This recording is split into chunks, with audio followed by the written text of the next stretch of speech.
तर ही दृश्य आपण पाहतोय उपमुख्यमंत्री एकनाथ शिंदे त्यांचे पुत्र खासदार श्रीकांत शिंदे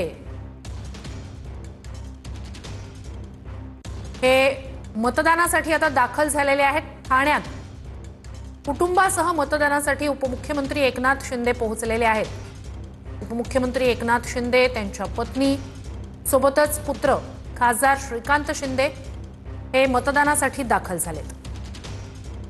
ठाण्यातली ही दृश्य आपण बघत आहोत। उपमुख्यमंत्री एकनाथ शिंदे हे सहकुटुंब मतदान करण्यासाठी दाखल झालेले आहेत। ठाण्यातली जर आपण आकडेवारी बघितली तर ठाण्यामध्ये देखील आता मतदानाचा टक्का हा कुठेतरी वाढत असल्याचं बघायला मिळतं। ठाण्यामध्ये उपमुख्यमंत्री एकनाथ शिंदे हे सध्या मतदान करण्यासाठी मतदान केंद्रावरती पोहोचल्याची ही दृश्य आपण बघतोय। खासदार श्रीकांत शिंदे हे देखील त्यांच्यासोबत या ठिकाणी उपस्थित आहेत। ठाणे हा एकनाथ शिंदे यांचा बालेकिल्ला आणि मुंबई असेल ठाण्यात असेल भाजप आणि शिवसेना पक्ष एकत्रितपणे निवडणुकीला सामोरं जात आहे।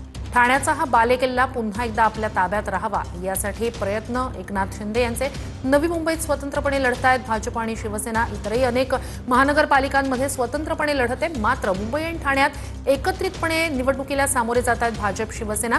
ठाणे हा बालेकिल्ला आहे आणि ठाण्यात एकनाथ शिंदे यांच्यासह त्यांच्या सगळ्याच नेत्यांनी खासदारांनी चांगलाच जोर लावलाय। ठाण्यात उपमुख्यमंत्री एकनाथ शिंदे मतदानासाठी दाखल झाले।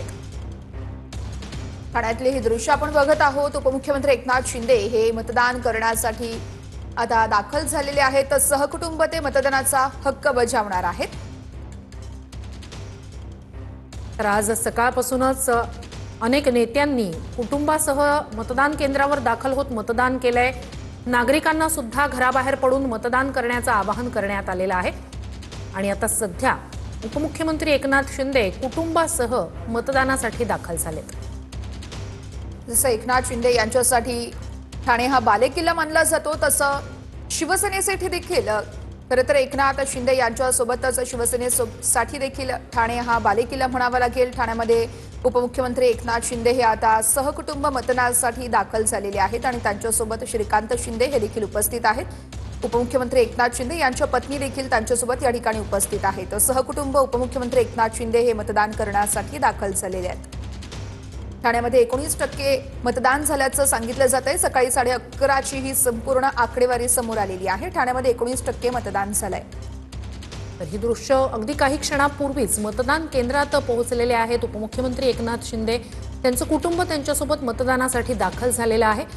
मतदानानंतर प्रसारमाध्यमांच्या प्रतिनिधींशी बोलणार का याकडे लक्ष असेलच।